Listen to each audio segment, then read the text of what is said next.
Stars on Air. Stars on Air. The Celebrity Talk Show. With RJ Tushara. Radio Malayalam 98.6 ഇത് stars on എയറിന്റെ time ആണ്. കൂടിയുള്ളത് RJ തുഷാരൻ. നമ്മുടെ കൂടെ ഇന്ന് join ചെയ്തിരിക്കുന്ന special ആയിട്ടുള്ള ഗസ്റ്റ് ഡയറക്ടർ അഭിനവ് സുന്ദർ നായക് ആണ്. Welcome to stars on air Abhinav. Hi Tushara, how are you? I am good. How are you? Good. Mollywood times എന്ന ഈ ടൈറ്റിലേക്ക് തന്നെ ആദ്യം വരാം. വളരെ ഒരു നൊസ്റ്റാൾജിക് ഫീൽ ആണ് ഈ ടൈറ്റിൽ നമുക്ക് തരുന്നത്. ഒറ്റ ഡേയും കൊണ്ട് കിട്ടിയതാണോ ഈ ടൈറ്റിൽ, അതോ ഇരുന്ന് did you break your head over it? No, suddenly ഇത് തലയിൽ വന്നു. അപ്പൊ അത് എങ്ങനെയാ വന്നു തലയിൽ, അപ്പൊ അത് കിട്ടും. എല്ലാം വളരെ പെട്ടെന്നായിരുന്നു. അതെ ഇതൊക്കെ തോന്നുവാണോ, പെട്ടെന്ന് ഒരു സാധനം തോന്നുമ്പോ അത് ഓൾറൈറ്റ്. ഈ ഒരു സിനിമയെ കുറിച്ച് അധികം സസ്പെൻസ് പുറത്തു വിടാണ്ട് can you give us a gist of what Mollywood times is exactly? Suspense ഒന്നും അല്ല. ബേസിക്കലി എന്താ സംഭവം വെച്ചാൽ ഇതൊരു ക്യാരക്ടറിന്റെ ജേർണിയാണ്. ഒരു 10 വയസ്സ് മുതൽ 25 വയസ്സ് വരെ ഉള്ള ഒരു നസ്ലിന വിനീത് മാധവ് എന്ന ക്യാരക്ടറിന്റെ ജേർണിയാണ്. ഓക്കെ. നസ്ലിന ചെയ്യുന്നത് ലീഡ് റോൾ. അപ്പൊ പുള്ളിയുടെ ഒരു കുട്ടിക്കാലം മുതൽ ഒരു കമ്മിങ് ഓഫ് ഏജ് ഒരു ഫെയിലാണ്.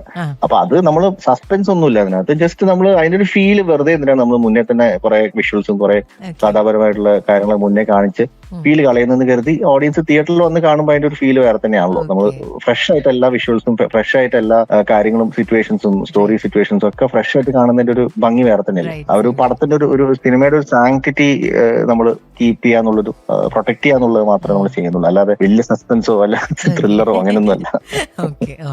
ഞാൻ ചോദിച്ചോട്ടെ, ഇപ്പൊ ഈ ഒരു സിനിമ മോളിവുഡ് ടൈംസ് എന്ന ഈ ഒരു സിനിമ ആഗ്രഹിക്കുന്ന അല്ലെങ്കിൽ സിനിമ സ്വപ്നം കാണുന്ന ആളുകൾക്ക് ഒരു ഇൻസ്പിറേഷൻ ആകുമോ? ഇൻസ്പിറേഷൻ ആവുമെന്ന് എനിക്ക് അറിഞ്ഞൂടാ. പക്ഷെ എനിക്ക് തോന്നുന്നു എല്ലാവരും കാണേണ്ട സിനിമ. അതെല്ലാരും ഐ തിങ്ക് സിനിമ ആഗ്രഹിക്കുന്ന ആൾക്കാർ മാത്രമല്ല, ലൈഫിനെ കുറിച്ച് തന്നെ ഒരു എനിക്ക് തോന്നുന്നു എല്ലാരും ഒരു പിള്ളേരെല്ലാം കാണേണ്ട പടമാണ്, യങ്സ്റ്റേഴ്സ് ഒക്കെ കാണേണ്ട പടം. അപ്പൊ ഞാൻ ചോദിച്ചോട്ടെ, ഈ ഒരു പടം നമ്മൾ തിയേറ്ററിൽ തന്നെ പോയി കാണാൻ വേണ്ടിയിട്ടുള്ള ഒരു 3 റീസൺസിൽ ചുരുക്കി പറയാൻ പറ്റുവാണെന്നുണ്ടെങ്കിൽ എന്തായിരിക്കും ആ 3 reasons? 3 reasons first and foremost Naslen തന്നെയാണ് റീസൺ. പിന്നെന്ന് പറയുന്നത് it will be an entertaining. It's A complete theatre. നമ്മൾ തിയേറ്ററിന് വേണ്ടി ഉണ്ടാക്കിയ സിനിമയാണ്. ഒരു നീഷ് ആയിട്ടുള്ള ഒരു ഓഡിയൻസിനെ കേറ്റർ ചെയ്യുന്ന തരത്തിലുള്ള ഒരു കഥയോ അങ്ങനെയൊന്നും അല്ല. ഒരു എല്ലാവർക്കും അപ്പീൽ ചെയ്യുന്ന ഒരു കഥയാണ്.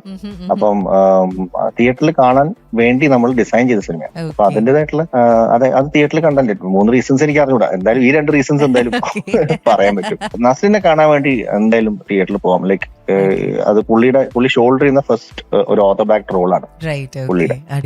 അപ്പം അത് കാണാൻ രസമായിരിക്കും. നിങ്ങൾക്ക് എന്തായാലും നിങ്ങൾ എല്ലാവരും എൻജോയ് ചെയ്യും. മോളിവുഡ് ടൈംസിന്റെ ഫസ്റ്റ് ചോയ്സ് തന്നെയായിരുന്നോ നസ്ലിൻ? 100%. വേറെ ഒരു ഓപ്ഷൻ ഞാൻ നോക്കിയില്ല എന്നൊക്കെ? ഇല്ല, ഞാൻ പിന്നെ അങ്ങനെ നമുക്കൊരു ഇന്ന ആക്ടറിനെ വെച്ച് ചെയ്യാന്നൊരു ആഗ്രഹം എനിക്ക് തോന്നി. അപ്പൊ അവനെ വെച്ച് നസ്ലിനെ വെച്ചിട്ട് തന്നെ എഴുതിയ സിനിമ. സെറ്റില് ഇപ്പം ഷൂട്ട് ചെയ്തുകൊണ്ടിരിക്കുന്ന സമയത്ത് of course Naslen as an actor താങ്കളെ ഞെട്ടിപ്പിച്ചിട്ടുള്ള മൊമെന്റ്സ് ഉണ്ടായിരിക്കും. But this is exactly why I cast എന്ന് തോന്നിപ്പിച്ച ഒരു മൊമെന്റ് ഉണ്ടോ അഭിനവ്? അല്ല, അത് മൊമെന്റ് ഒന്നുമില്ല. പക്ഷെ അതാ ഡേ 1 തൊട്ട് തന്നെ ഞാൻ ഭയങ്കര ഇതായിരുന്നു. ഓക്കെ, നമ്മള് our judgment was not wrong.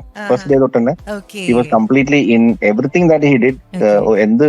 പുള്ളി എന്ത് കാര്യങ്ങള്, എന്ത് സീൻസ് എനാക്ട് ചെയ്യുമ്പോഴും എന്ത് ഡയലോഗ് പറയുമ്പോഴും ഒക്കെ പുള്ളി നാച്ചുറൽ ആയിട്ട് അതിലങ്ങ് ആ ക്യാരക്ടറെ മാറി. അപ്പൊ അത് നമ്മൾ കൂടുതൽ എഫേർട്ട് എടുക്കേണ്ടി വന്നില്ല. കറക്റ്റ് ആയിരുന്നു. അത് എല്ലാ കാര്യങ്ങളും കറക്റ്റായി വന്നു. സംഗീത് ഉണ്ട്, ഷറഫുദ്ദീൻ ഉണ്ട്, അൽതാഫ് സലീം ഉണ്ട്, അതെ നല്ല ആക്ടേഴ്സ് ഉണ്ട്. അതെ, പിന്നെ പ്രശാന്ത് അലക്സാണ്ടർ ഉണ്ട്. അങ്ങനെ കുറെ ഞാൻ പിന്നെ പറയാൻ പേര് എനിക്ക് ഇപ്പൊ പറയാൻ പറ്റാത്ത വേറെ ചില ആൾക്കാരും ഉണ്ട്. ജഗദീഷ് സർ ഉണ്ട്, പിന്നെ രാജേഷ് മാധവൻ ഉണ്ട്. So there are lot of other actors and there are couple of small cameos also that I would not like to reveal right now. അത് നമ്മൾ നേരെ തിയേറ്ററിൽ പോയി കണ്ടുപിടിക്കും. അതെ, അത് രസമായിരിക്കില്ല. അത് നമ്മൾ എല്ലാം റിവീൽ ചെയ്ത് കഴിഞ്ഞാൽ എന്താ ഞാൻ പറഞ്ഞത്, നമുക്ക് ഫ്രഷ്നെസ് എപ്പോഴും. പണ്ടൊക്കെ സിനിമ കാണാൻ പോകുന്ന സമയത്ത് ഏറ്റവും വലിയ ഗുണം എന്ന് പറയുന്നത് അധികം നമ്മൾ അറിയില്ലല്ലോ സിനിമയെ കുറിച്ച്. ഇപ്പൊ എന്ന് പറയുമ്പോൾ എല്ലാം ഭയങ്കര എക്സ്പോസ്ഡ് ആയിട്ട് എല്ലാം നമ്മൾ അറിയുന്നതുകൊണ്ട് ആ ഒരു ത്രിൽ ഫാക്ടർ ഭയങ്കരമായിട്ട് കുറയുന്നുണ്ട് എനിക്ക് പേഴ്സണലി തോന്നിയിട്ടുണ്ട്. അപ്പൊ ആ ഒരു ത്രിൽ ഫാക്ടർ രസമല്ലേ നമുക്ക് അപ്പൊ തിയേറ്ററിൽ പോയി എക്സ്പീരിയൻസ് ചെയ്യാന്ന് പറയുന്നത്. Let's also go back to Malayalam സിനിമയ്ക്ക് വേണ്ടി താങ്കൾ സമ്മാനിച്ചിട്ടുള്ള ഒരു gem Mukundan Unni associates, wonderfully made dark film. ഇന്നും ആളുകൾ we still talk about this movie. ഇപ്പം നോൺ മലയാളീസിന് വരെ നമ്മൾ നല്ല മലയാളം സിനിമകൾ റെക്കമെൻഡ് ചെയ്ത് കൊടുക്കുമ്പോൾ ഞങ്ങളൊക്കെ റെക്കമെൻഡ് ചെയ്യുന്ന ഒരു പടം തന്നെയാണ്. Thank you for something like that. ഈ സിനിമ ഇറങ്ങുന്നതിന് മുമ്പ് ഇത്രയ്ക്ക് ഹിറ്റ് ആവും അല്ലെങ്കിൽ ഇത്രയ്ക്ക് റെസ്പോൺസ് കിട്ടും എന്ന് പ്രതീക്ഷിച്ചിരുന്നോ അഭിനവ്? ഇല്ല, അതൊന്നും നമ്മൾ നന്നായി നമ്മൾ ജോലി ചെയ്തിട്ടുണ്ടെന്ന് മാത്രം നമുക്ക് അറിയാം. നമുക്ക് ആ കോൺഫിഡൻസ് ഉണ്ട്. അതിപ്പോ മോളിവുഡ് ടൈംസിനാണെങ്കിൽ സെയിം കോൺഫിഡൻസ് എനിക്കുണ്ട്. കാരണം നമ്മൾ ഇപ്പോഴത്തെ അവസ്ഥയിൽ നമ്മൾ ഏറ്റവും മാക്സിമം നമ്മുടെ എഫേർട്ടും നമ്മുടെ എല്ലാം നമ്മൾ ഇത് എഫേർട്ടൊക്കെ ഇട്ടിട്ടുണ്ട്. അപ്പൊ പടം നന്നായി വന്നിട്ടുണ്ട്. ഉണ്ട്. നമ്മൾ ഭയങ്കര ഹാപ്പിയാണ് പടത്തിന്റെ ഒരു കാര്യത്തിൽ. ഈ ഓഡിയൻസ് നമുക്ക് എങ്ങനെ റിസീവ് ചെയ്യുന്നുള്ളത് നമ്മുടെ കൺട്രോളിലല്ല. അത് അവര് കണ്ടിട്ട് അവര് ജഡ്ജ് ചെയ്യട്ടെ. അത് മുകുന്ദനുണ്ണി അവര് ജഡ്ജ് ചെയ്ത പോലെ തന്നെ ഇതും അവര് ജഡ്ജ് ചെയ്യട്ടെ. As an editor and director ഈ രണ്ട് റോൾസും പ്ലേ ചെയ്യുമ്പോൾ കുറെ അധികം ക്ലാഷസ് ഉണ്ടാവാറുണ്ടോ? ഓർ ഡയറക്ട് ചെയ്യുന്ന സമയത്ത് തന്നെ ഡു യു നോ എക്സാക്ട്ലി എന്താ വേണ്ടാത്തെന്ന് ആ സമയത്ത് തന്നെ കറക്റ്റ് ആയിട്ട് അറിയുമോ? How does that work? Direct ചെയ്യുന്നതായിട്ടും കൂടുതൽ എനിക്ക് പലപ്പോഴും റൈറ്റിംഗ് സ്റ്റേജിലാണ് എനിക്കത് ഹെൽപ്ഫുൾ ആയിട്ടുള്ളത്. എഴുതുന്ന സമയത്ത് എനിക്ക് അറിയാം. ഇപ്പം സ്ക്രിപ്റ്റ് കുറെ എഡിറ്റ് ചെയ്തിട്ട് തന്നെയാണ് നമ്മൾ ഷൂട്ട് ചെയ്യാറ്. അപ്പം ഷൂട്ടിംഗ് സമയത്ത് ഞാൻ അധികം ചേഞ്ചസ് കൊണ്ടുവരാറില്ല. എനിക്ക് ഷൂട്ടിംഗ് സമയത്ത് എനിക്ക് ജസ്റ്റ് ഒരു ടെക്നിക്കൽ ജോലി മാത്രമാണ്, ജസ്റ്റ് ഫുട്ടേജ് കളക്ട് ചെയ്യാന്നുള്ളത് മാത്രമേ ഞാൻ ചെയ്യാറുള്ളൂ. അപ്പം അതിലധികം ചേഞ്ചസ് ഒന്നും ഞാൻ കൊണ്ടുവന്നു കഴിഞ്ഞാൽ പിന്നെ നമ്മൾ കുറെ ആലോചിച്ചിട്ടാണ് നമ്മൾ സീൻ എഴുതുന്നുണ്ടാവുക. അപ്പം ആ സീൻ എഴുതി ഇത്രയും ആലോചിച്ച് നമ്മൾ ഇത്രയും മാസങ്ങൾ ഇരുന്നിട്ട് എഴുതിയ സാധനം നമ്മൾ അത് ഷൂട്ടിംഗ് സമയത്ത് ഒരു ചെറിയ ചേഞ്ച് വരുത്തിയാൽ നമ്മൾ അത്ര ആലോചിച്ചതിന്റെ ഒരു ഗുണം ചിലപ്പോൾ കിട്ടിയെന്ന് വരില്ല. ആ ചേഞ്ച് കാരണം ചിലപ്പോൾ നമ്മൾ ആലോചിച്ച് വെച്ച കുറെ കാര്യങ്ങൾ കുറെ ലേയേഴ്സ് ചിലപ്പോൾ നഷ്ടപ്പെട്ടു പോകും. അപ്പോൾ ഞാൻ ഷൂട്ടിംഗ് സമയത്ത് അധികം ഞാൻ സ്ക്രിപ്റ്റ് ഹാമ്പർ ചെയ്യാറില്ല. അത് വെച്ചിട്ട് ഞാൻ അധികം കളിക്കാറില്ല. ചെറിയ ആഡോൺസ് ഒക്കെ വരും, പക്ഷെ ഞാൻ അധികം ടാമ്പർ ചെയ്യാറില്ല. Okay, alright. മറ്റ് പ്രോജക്റ്റുകൾ കറന്റ്ലി വർക്ക് ചെയ്തുകൊണ്ടിരിക്കുന്ന അല്ലെങ്കിൽ അപ്കമിംഗ് ആയിട്ടുള്ള മറ്റ് പ്രോജക്റ്റുകളെ കുറിച്ചും കൂടെ ഒന്ന് സംസാരിച്ചു പോയാലോ?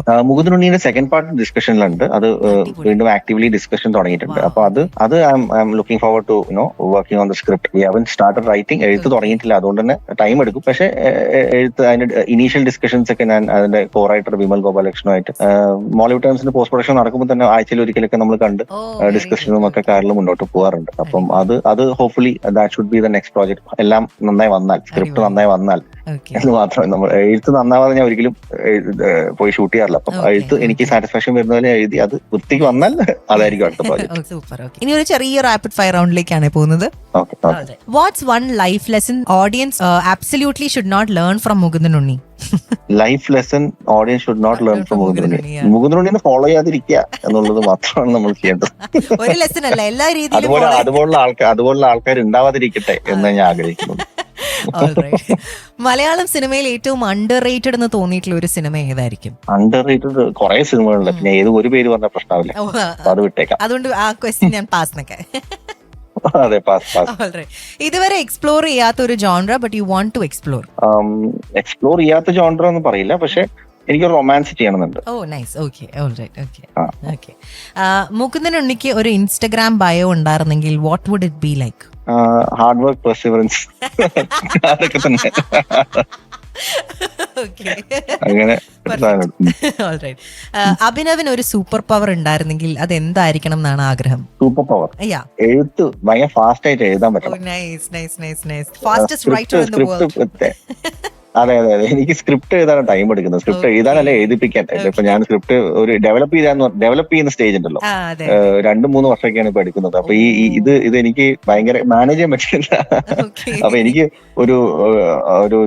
ഒരു മാസത്തിലൊക്കെ ഒരു നല്ല സ്ക്രിപ്റ്റ്, എനിക്ക് വേണ്ട പോലെ നല്ല സ്ക്രിപ്റ്റ് ഒക്കെ ഇങ്ങനെ ഡെവലപ്പ് ചെയ്തെടുക്കാൻ പറ്റുന്ന ഒരു സ്കില്ല് എനിക്ക് ഉണ്ടായിരുന്നെങ്കിൽ അടിപൊളിയല്ലേ? അതെ.